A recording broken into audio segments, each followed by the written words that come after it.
Et en effet, voilà, je me suis retrouvée toute seule avec mes 2 enfants. J'ai déménagé et j'ai dû donc trouver une nouvelle pharmacie. Et quand je suis arrivée dans cette nouvelle pharmacie, je les ai prévenus, ne me vaccinez pas. Je vous en supplie, ne me vaccinez pas parce que je vais très mal à cause des injections. Je suis encore debout, j'ai encore la force, je souris encore, mais j'ai beaucoup de pathologies. J'ai perdu 22 kilos en 8 mois, ce qui est énorme. J'ai perdu tous mes muscles, j'ai perdu... voilà, j'étais que l'ombre de moi-même, je ne pouvais plus courir. Je faisais 2 kilomètres, je commençais à être essoufflée, à être pas bien. Je me dis, mais ça va pas. D'habitude, je cours 1h45, 2h, et là, au bout de 10 minutes, j'étais pas bien du tout. Plein de symptômes qui se sont mis en place, et la fatigue extrême, ça, c'est vraiment très dur à supporter. Et là, on m'a répondu, mais Marie-Charlotte, t'as pas le choix, en fait, parce que si tu te vaccines pas, moi, ce soir, tu me présentes ta lettre de démission, parce que tu dois te faire vacciner, c'est comme ça. Tu es une soignante, c'est comme ça. Tu respectes les règles.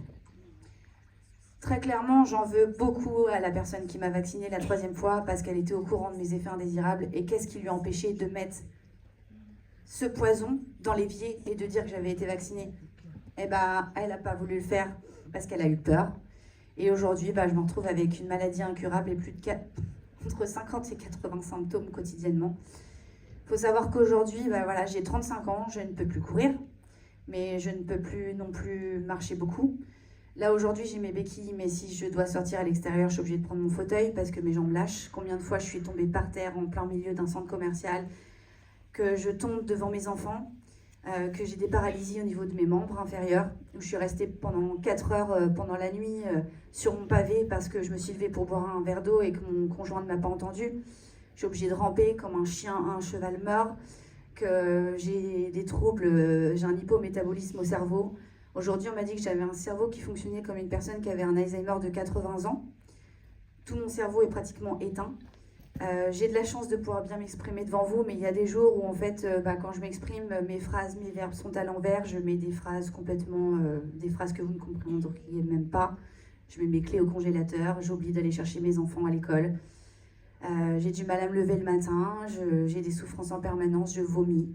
J'ai perdu beaucoup de poids. Aujourd'hui, je suis à plus de 25 kilos perdus parce que dès que je mange, c'est soit je vomis, soit je passe mes heures aux toilettes. Je ne peux pratiquement plus rien manger. J'ai des intolérances médicamenteuses, donc je ne peux pas me soigner comme une personne normale. C'est pour ça qu'aujourd'hui, on a beaucoup de mal à me faire remonter. J'ai un taux d'anticorps de protéine spike qui est énorme. J'ai des taux d'IgE qui sont 10 fois supérieurs à la normale. J'ai pratiquement tous mes récepteurs qui sont bloqués par la protéine spike. Donc mon corps ne fonctionne pas, j'ai pas de bonne homéostasie. J'ai mes organes qui sont touchés, mon sang est touché. En fait, clairement, aujourd'hui, qu'est-ce qui n'est pas touché chez moi? Je ne sais pas. Je vis avec une encéphalomyélite qui est une maladie incurable qui touche le système neurologique, qui est multisystémique et qui touche le système immunitaire. Mon système immunitaire est complètement flingué. Je travaille énormément pour essayer justement de pouvoir remonter tout ça. C'est très très long, c'est très dur. J'ai une atteinte au niveau gastro-intestinal qui est très importante. J'ai des hernies de partout.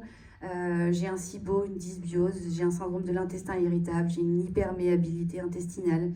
Tout ce qui passe dans mon intestin peut m'envoyer directement à l'hôpital. Je fais des allers-retours à cause justement de réactions très graves.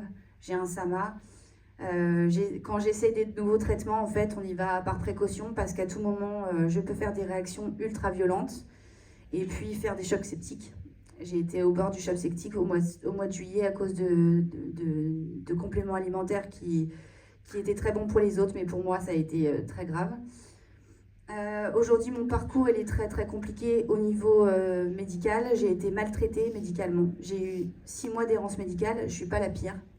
Mais par contre, il y a une chose qui est sûre, c'est que quand on vous demande, quand on voit les médecins en train de courir partout, paniquer, parce qu'ils se disent « mais c'est pas possible, comment à 32 ans, parce que j'avais 32 ans à l'époque, on peut se retrouver avec autant de symptômes ?» Les gens pensent tout de suite à des cancers. Moi, on m'a sorti, voilà, je suis sûre que vous avez un cancer métastasé, il y a quelque chose au cerveau, une tumeur. Alors oui, on m'a trouvé une tumeur au cerveau, bénigne pour l'instant, sur l'hypophyse. On m'a trouvé des tumeurs sur les poumons, bénignes pour l'instant. On ne sait pas si ça vient du vaccin, tout le monde... Voilà, il y en a qui disent que c'est fortuit, d'autres que non. Par contre, il y a une chose qui est sûre, c'est que quand on tombe 2 heures après, malade après une injection, parce que moi j'étais par terre, et j'ai développé des symptômes qu'on ne peut même pas imaginer possibles. Le lendemain de la 3e injection, j'avais du lait qui sortait de ma poitrine, ça s'appelle une galactorrhée. J'avais pas allaité depuis 2 ans et demi. C'est impossible. J'avais des taches qu'on appelle des mélanoses qui sont apparues sur mon corps, des tremblements, j'avais l'impression d'avoir été écrasée par un camion. Et en fait, je me suis jamais remise, jamais. C'est très compliqué pour soi, parce qu'au début, on se demande qu'est-ce qui nous arrive. On se dit, mais attends, je suis en train de tomber folle, c'est moi qui est en train de déclencher ça toute seule, parce que les médecins ne vous croient pas. Les médecins vous disent, mais attendez, madame, vous allez me dire que c'est la vaccination qui vous a mis dans cet état. Moi, on m'a regardé en me demandant pourquoi je suis là. J'explique tous mes symptômes et quand je présente mon dossier médical et qu'à la première page, il y a écrit « effet indésirable après la première vaccination, effet indésirable après la 2e vaccination, effet indésirable après la 3e vaccination », j'ai 5 pages d'effets indésirables. Et aujourd'hui, on me regarde en me disant, mais encore aujourd'hui, en me disant « mais non madame, vous ne pouvez pas incriminer le vaccin, ça a sauvé tellement de vies ». Mais comment est-ce que vous pouvez me dire que ça a sauvé des vies? Est-ce que vous pouvez me le prouver? Non madame. Par contre, moi, vous me dites que ce n'est pas le vaccin qui m'a rendu malade. Est-ce que vous pouvez le prouver, monsieur? Non, madame. Donc, ne me dites pas que je suis une malade imaginaire. Ne me proposez pas un traitement antidépresseur et ne me dites pas d'aller en hôpital psychiatrique parce que je suis malade psychologiquement, parce que je dis que c'est les vaccins qui m'ont rendu malade. Non. Aujourd'hui, je suis consciente que je suis tombée malade à cause des injections parce que j'étais en parfaite santé avant, que je menais ma vie qui était déjà très compliquée avant, mais je la menais frontalement et je ne me suis jamais plainte. Aujourd'hui, je suis tombée très malade, je ne peux plus m'occuper de mes enfants, je ne peux plus monter les escaliers pour leur dire bonne nuit, je ne peux plus faire de vélo avec eux. Ma vie, elle a été brisée, je ne peux plus faire ce que je faisais avant, je ne peux plus travailler. Ma vie, c'était le contact avec l'humain, c'était aider les gens, maintenant je ne peux plus le faire. Alors j'essaye de me raccrocher à ça, c'est pour ça que j'ai décidé de témoigner. J'ai décidé de témoigner pour éviter qu'il y ait d'autres victimes qui souffrent comme on souffre quotidiennement. Parce que c'est pas une vie, c'est une survie, clairement. Se lever le matin en se disant, dans quel état est-ce que je vais être? Est-ce que je vais pouvoir emmener mes enfants à l'école? Est-ce que je vais pouvoir aller les chercher? Est-ce que je vais vomir? Est-ce que je vais pouvoir manger? Est-ce que je vais pouvoir parler à mon conjoint quand il va rentrer ce soir? Et aujourd'hui, c'est très compliqué parce que je suis alitée 20 heures sur 24. Je ne peux plus voyager, je ne peux plus partir, pratiquement plus partir en vacances, ou alors il faut que ça soit pas très loin parce que sinon, ça pose des problèmes. Je ne peux plus travailler, je ne peux plus rien faire. Je me raccroche à cette cause et c'est pour ça qu'aujourd'hui je témoigne et je témoignerai jusqu'au bout, jusqu'à ce que je puisse plus parler, jusqu'à ce que je puisse plus bouger, jusqu'à ce que j'ai plus la force de le faire. Je trouverai toujours les moyens pour le faire parce que je veux plus qu'il y ait une seule victime qui prenne, une seule personne qui prenne ces poisons mortifères. Je veux plus qu'il y ait une seule victime qui souffre en étant dans l'errance médicale. Je veux pouvoir dire aux victimes de s'accrocher parce que moi ça fait quand même 3 ans que je me bats et on m'avait donné une espérance de vie de moins de 5 ans. Aujourd'hui, je suis encore là et j'ai quelques petits progrès au fur et à mesure. J'ai des petites améliorations. Parfois, il y a des grosses rechutes, mais je m'accroche. Je garde le sourire, je témoigne et je veux dire à toutes les victimes qui m'entendent et à toutes les personnes qui ont perdu des proches, on est là, on fera résonner la justice parce qu'aujourd'hui, il y a eu les personnes qui sont disparues et aujourd'hui, il y a les victimes qui sont encore là pour témoigner. On est de plus en plus nombreux malheureusement et je pense que les gens s'éveillent de plus en plus. Et merci aux personnes qui à travers leur dialogue, permettent de conscientiser, de pouvoir dire que oui, les injections Covid, ce n'est pas que des vaccins qui sauvent des vies, comme le disent les médecins de plateau, parce qu'on est attaqué aussi bien politiquement, aussi bien médicalement, on est censuré. Les journalistes nous font prendre pour des fous qui disent des bêtises, on nous prend pour des complotistes, pour des anti-vax, pour des satanistes, enfin ça va très loin. Moi j'ai reçu des menaces de mort, on m'a même proposé une euthanasie, une aide à l'euthanasie, alors que moi je veux pas être euthanasiée en fait. Moi je veux vivre, je veux survivre, je veux guérir et je veux aider toutes les victimes qui sont dans le désarroi et qui ont été comme moi à chercher pendant des mois ce qu'ils pouvaient avoir. Et quand on me disait, mais oh Marie-Charlotte, arrête de t'écouter. Non, je m'écoute pas. Je vous dis que mon corps a changé, j'ai changé, je vais pas bien, ma santé va pas bien. Et c'est les injections. Et si vous voulez me faire taire, vous me ferez jamais taire. Je continuerai à parler.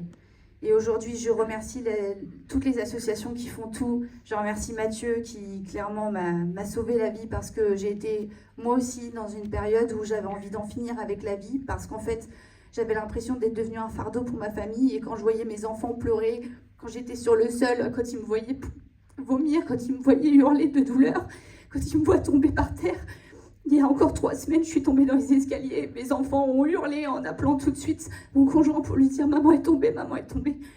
Et c'est très dur pour nos enfants de nous voir dans des états pareils. C'est très dur pour nos familles. Moi, j'ai perdu des membres de ma famille qui se sont rendus compte que c'était tellement dur à affronter qu'ils ont préféré tourner le dos pour pas voir la maladie. Et ça, c'est très très difficile parce qu'il n'y a pas que les victimes qui souffrent. Il y a aussi les enfants, il y a aussi les familles, il y a aussi les amis. Il y a aussi des collègues aussi qui se disent « Mon Dieu, mais je t'ai dit de prendre le vaccin et maintenant, regarde dans quel état tu es. » Et oui, c'est très compliqué. Mais tant qu'on aura des personnes, moi je les appelle mes petits colibris, tant qu'on aura ces personnes qui font leur part, qui expliquent qu'il y a des gens qui se battent, il y a des victimes qui se battent pour la reconnaissance, pour la justice et pour l'aide de santé, parce qu'aujourd'hui on est complètement abandonnés. Et heureusement qu'on a des personnes comme des médecins qui nous aident. Moi j'ai des médecins qui m'aident un peu partout, que ce soit en Belgique, en Allemagne, aux États-Unis, en France. J'ai des chercheurs qui m'aident, j'ai des journalistes qui m'aident. J'ai beaucoup de personnes qui nous proposent leur aide au niveau pour proposer des soins de santé, etc. et qui le font gratuitement, qui le font avec le cœur. Et moi, j'appelle ça mes petits colibris parce que vous essayez de nous sortir de là. Et c'est magnifique, c'est un très bel élan de solidarité. Et au moins, il n'y a pas que du mal dans ce monde. Et ça me fait plaisir de voir qu'il y a des belles âmes. Vous qui êtes là aujourd'hui, je pense que vous êtes là aussi pour la même cause que nous, pour que la vérité soit révélée et que toutes les personnes qui ont disparu, toutes les personnes qui souffrent, on leur rende justice, parce que c'est très important aujourd'hui d'avoir cette justice, parce que pour nous au moins, ça prouve qu'on n'est pas tombé malade pour rien, qu'on n'a pas fait tout ça pour rien. Et si un jour j'ai plus la chance d'être là, au moins je me serais battue jusqu'au bout. Et je vous remercie de le faire aussi pour nous. Merci.